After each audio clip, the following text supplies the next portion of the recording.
ila man huwa dunahu. Kalau dalam perkara dunia, lihat yang lebih susah dari kita. Man huwa asfala minkum, ya Allah, kita punya mobil, dia mau boro-boro mobil, motor aja nyicil. Yang naik motor, ya Allah, saya punya motor, dia mau naik sepeda digoes, capek. Kata yang naik sepeda, alhamdulillah, kesian. Yang jalan kaki kagak punya apa-apa. Kata yang jalan kaki, alhamdulillah, kesian. Yang naik kursi roda didorong kemana-mana. Itu kan ngelihat yang lebih susah dari kita. Maka golongan pertama ini adalah orang yang dicatat syakiran, sabiran, orang bersyukur, orang bersabar. Dia syukur karena diingatkan ke atas terkait amal, dan bersabar, dia bersyukur karena melihat orang yang lebih susah daripada dia di dunia, dan dia bersabar untuk mengejar amal ibadahnya, melihat orang yang lebih hebat dalam ibadah. Gitu. Dan golongan kedua, apa kata Nabi? Waman nazar, siapa orang yang melihat fi dinihi ila man huwa dunahu. Dia melihat orang yang ibadah dalam perkara agama, dia melihat yang di bawahnya. Wa nazara fi dunyahu ila man huwa fawqahu. Kalau dunia dia melihat yang di atasnya, kebalikan yang pertama tuh. Apa Bu yang kedua? Dalam urusan agama dia ngelihat ke bawah. Kalau dalam urusan dunia dia ngelihat ke atas. Kalau yang pertama tadi apa? Dalam urusan agama dia ngelihat ke atas. Dalam urusan dunia dia ngelihat. Ini kan permainan kata aja bolak-balik. Cuman maknanya dalam, ya. Fa'asifa 'ala ma fatahu lam yaktubullahu syakiran wal sabiran. Kemudian gara-gara dia ngelihat yang dunia tuh ke atas, mulu dongak mulu begini. Ya Allah. Ya kan kalau kepala kita dengak mulu aja pegel ya Bu. Bener gak Bu? Apalagi yang dilihat perkara yang nyakitin hati. Ya Allah, cakep bener tuh mobil tuh. Masya Allah. Ya Allah, tinggi bener rumahnya nih. Ya Allah, Masya Allah.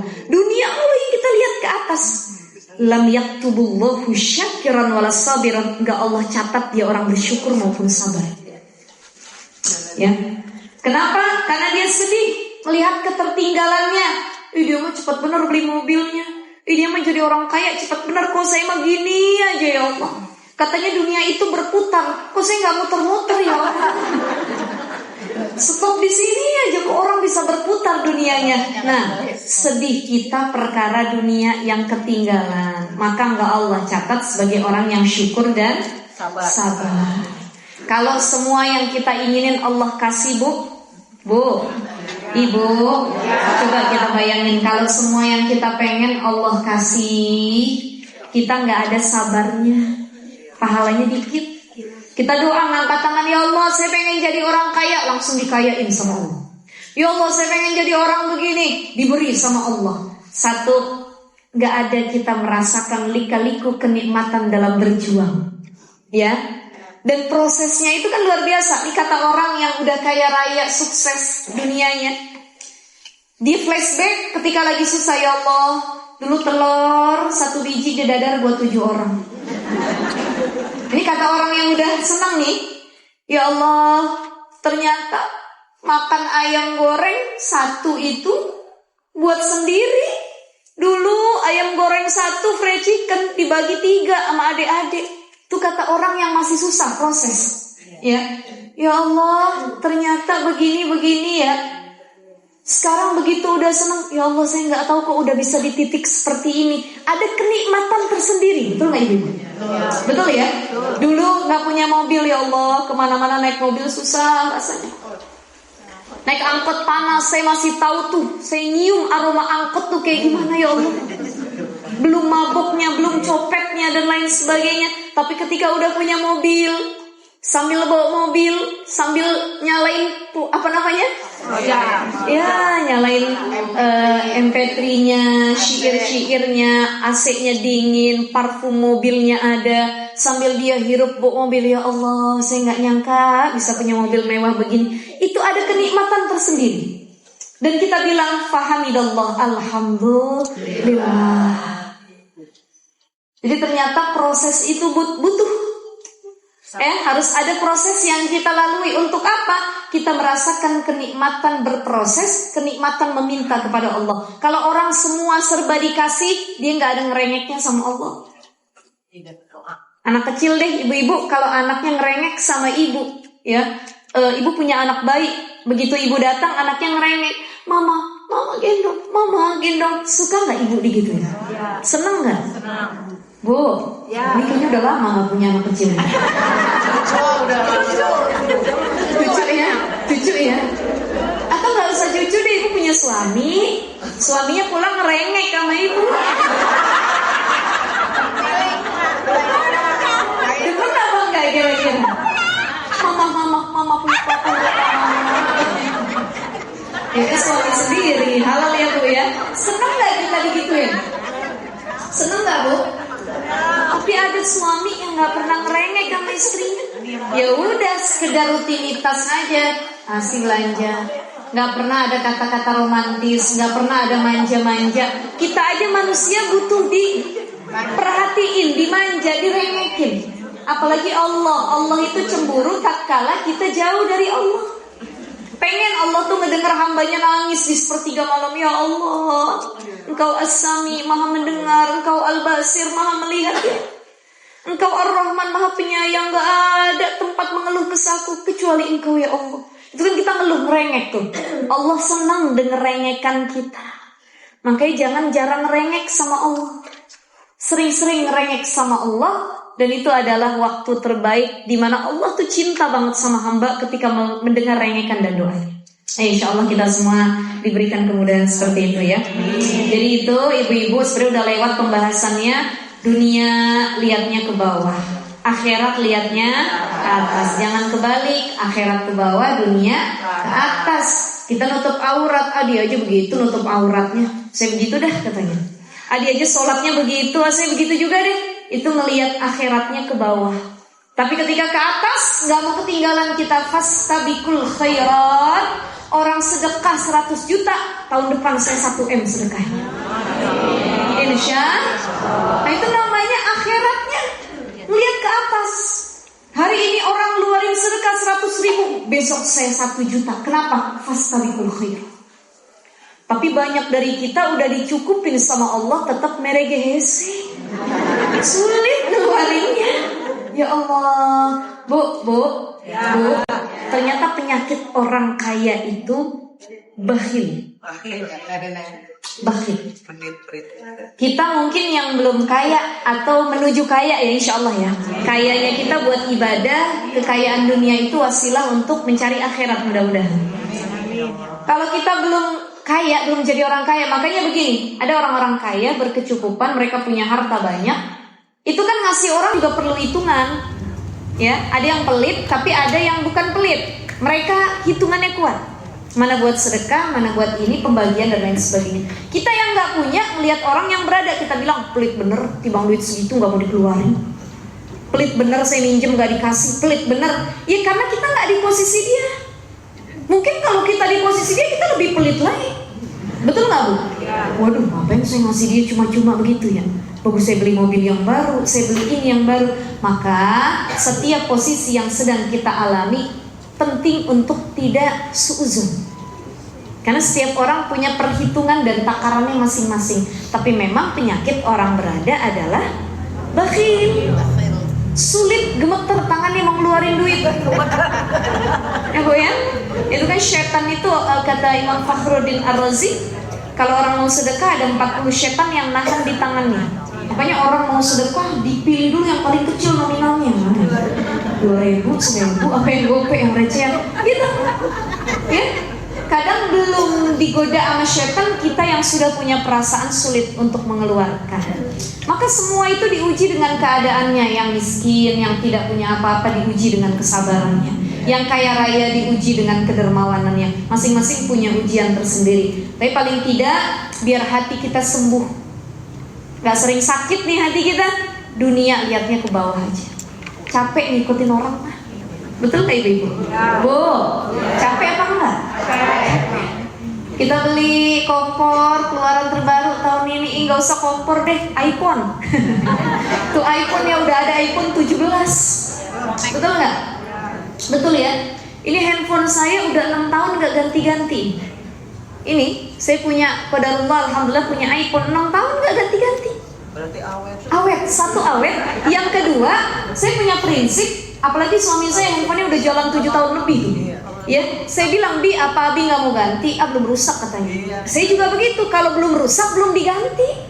Walaupun banyak keluaran terbaru, kenapa? Itu cuma sekedar nyapain hati, pengen ikut-ikutan. Padahal mah moto bisa sama, lihat YouTube bisa sama, ya sama pokoknya.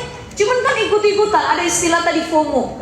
Punya iPhone 11 pengen 12. Baru punya 12 udah keluar yang 13. Kan capek. Kenapa? Karena ada orang yang punya harta benda cuman sekedar gengsi, bukan fungsi. Maka mari sama-sama ibu-ibu kita lihat yang di bawah kita. Alhamdulillah handphone saya masih bagus. Kesian yang handphonenya dikaretin. Kan ada ya Bu ya? Yang dikaretin tuh. Alhamdulillah begitu. Ini ngelihat ke bawah dalam urusan dunia, bikin hati kita tidak begitu gampang dimasuki penyakit hati, insya Allah. Baik, kita ke makalah selanjutnya sesuai tema kita hari ini. Wal maqalatus sabi'atu wal ishrun, makalah yang ke-27. Qala syair, berkata penyair, min bahril kamilil majzuwi, ya berupa syair bahar kamil majzu. Apa kata penyair itu? Ya man bidunya mushtaghal qad gharrahu tulul amal. Wahai orang yang sibuk dengan dunianya, qad gharrahu tulul amal, sungguh tertipu dirinya oleh angan-angan panjang. Ya man bidunya mushtaghal, ya awalam yazal fi ghaflatin hatta dana minhul ajal, atau tidak henti-hentinya ia dalam kelalaian hingga dana minhul ajal, dekat sama dia kematian. Banyak orang yang nggak tahu kalau kain kafannya hari ini lagi ditenun. Banyak orang yang nggak tahu itu. Dan orang yang luar biasa adalah orang yang sudah mempersiapkan kematiannya sejak dini. Bu, Ibu, salah satu amalan guru-guru besar, orang-orang soleh. Saya punya guru dulu di pondok. Beliau itu udah nyimpen kain kafannya di lemari. Saya tanya sama ibu-ibu, ada nggak kain kafan di lemari itu? Kenapa nggak ada? Takut. Ntar saya simpan besok lagi ustazah katanya. Ya, ada ya? Sudah disiapkan tuh, masya Allah. Itu, oh udah di laundry bahkan ya Bu ya? Udah siap, warnanya putih kan Bu Vera ya? Jangan yang pink, yang kuning. Nah ini apa orang-orang solih terdahulu? Saya punya guru, kata guru saya bilang, kenapa beliau naruh kain kafannya di lemari? Ketika buka lemari itu sebagai zikrullah, zikrul maut, pengingat kematian. Yang kita bahas pagi ini angker dunia dan akhirat. Bu, pulang dari sini kita beli kain kafan, siap apa enggak? Ini lemes banget jawabnya. Oh daftar, dibagiin ya, dibagiin. Oh gitu. Ibu-ibu yang mau kain kafan tinggal daftar kan? Ya. Ini hatinya beriyut semua. Ya Allah, saya takutnya daftar naruh ke lemari, besok lagi gitu ya. Nah itu kita nggak tahu kan meninggalnya. Jadi begini, ada orang-orang yang wafat dan keluarganya tuh sulit nyari kain kafan. Bahkan bukan cuma baju selama di dunia yang harus paling bagus kita siapkan, tapi bagaimana kain kafan menjelang kematian kita siapkan sebaik mungkin. Anda nggak tahu yang namanya kematian. Emang kalau ada kain kafan angker Bu. Kemarin Bu, saya cerita sama ibu-ibu. Ada yang hubungin saya, Bu. Ada yang hubungin saya. Asisten saya bilang, Ustazah, ini ada yang mau endorse katanya. Saya bilang endorse apa? Kan biasanya orang endorse baju, makanan, begitu ya. Endorse-nya kain kafan. Saya deg-degan ya. Ada sampelnya lagi. Jadi ada yang mau endorse kain kafan. Jadi dia punya satu kotak. Satu kotaknya tuh isinya udah lengkap. kain kafan, parfum, buhur, semuanya tuh ya pokoknya ya. Itu mau endorse katanya, gimana diterima apa enggak? Saya bilang, jangan dah kalau di endorse. Saya bilang, nge-endorse-nya bagaimana? Saya bingung bikin kontennya. Betul nggak ibu-ibu? Masa saya pakai itu kayak apa? Iya kan betul ya? Betul ya? Ya oke, ya Allah ya Rahman, udah deh saya bingung kontennya. Saya bilang kalau yang lain-lain kan pakai baju dipakai, jilbab dipakai. Cuman kain kafan gimana bikin kontennya gitu ya. Tapi ini jadi pengingat buat kita semua bahwa jadi disebutkan hatta dana minhul ajal. Kematian itu dekat sama kita. Yang paling dekat sama kita bukan suami, bukan anak, bukan orang tua, tapi kematian. Dekat banget. Dulu dalam kitab Al-Minah Saniyah pernah dikisahkan dan ibu-ibu pasti pernah dengar ceritanya. Ada seorang pemuda datang ke hadapan Nabi Sulaiman.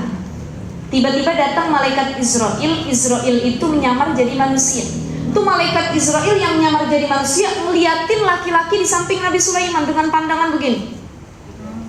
Nabi Sulaiman tahu kalau itu bukan manusia tapi Israel.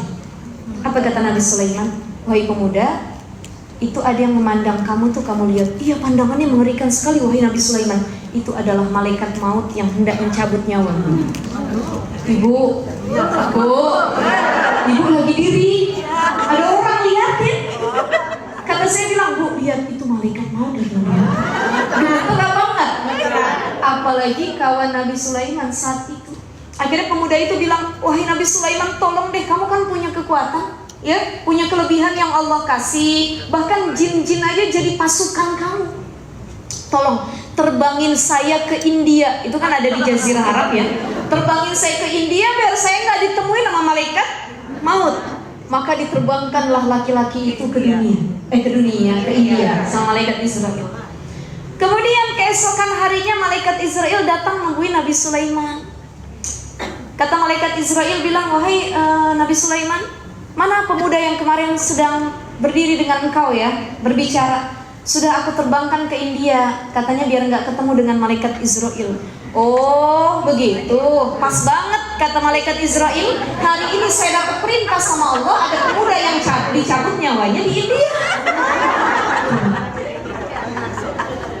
Coba ibu-ibu, artinya kita nggak bisa ngumpet dari malaikat Israel. Ya, biarpun ibu punya ruang bawah tanah dalam rumah, ya pokoknya nggak bisa nemuin saya itu malaikat Israel. Bisa, dia bukan manusia, dia utusan Allah. Ini kan kalau udah ngomongin mati angker. Ya Allah, mudah-mudahan panjang umur ya semua kita dalam ketaatan. Kalaupun wafat mudah-mudahan dalam keadaan husnul khatimah. Apa dalam syair ini disebutkan? Ya man di dunia mushtaghal qad qarrahu tulul amal. Orang-orang yang sibuk dengan dunia, banyak kita sibuk sama dunianya. Qad qarrahu tulul amal, kita banyak ketipu oleh angan yang panjang, sering berangan-angan. Kalau saya nanti kaya raya, saya mau ke sini. Bulan depan saya ke sini. Nanti tahun depan saya beli ini. Angannya panjang. Banyak. Bahkan banyak orang yang angannya di luar nalar. Dia nonton sinetron, dia nonton drakor, dia nonton apalagi dracin ya, series-series, melihat itu pemainnya ganteng-ganteng, bener berangan-angan. Coba lagi saya model gitu ya. Masya Allah, tiap hari saya nggak boleh keluar rumah dah katanya. Kita angan-angan tuh semua, sampai ke bawah mimpi. Ada orang yang angannya panjang, dia ketipu bahwa dia sedang disibukkan dengan dunia. Makanya i'mal li dunyaka ka'annaka ta'ishu abadan wa'mal li akhiratika ka'annaka tamutu godan. Ya, beramallah kamu untuk dunia kamu seolah-olah kamu panjang umur. Saya kerja kenapa? Ya untuk hidupin keluarga. Kali-kali saya panjang umur begitu untuk bertahan di dunia. Wa'mal li akhiratika ka'annaka tamutu godan. Dan jangan lupa dengan amal akhiratmu, takutnya besok kamu mati. Kan begitu. Jadi mati itu walikulli ummatin ajal dalam Al-Quran kata Allah. Setiap makhluk Allah ajal, punya batas tenggang waktu. Ada limitnya.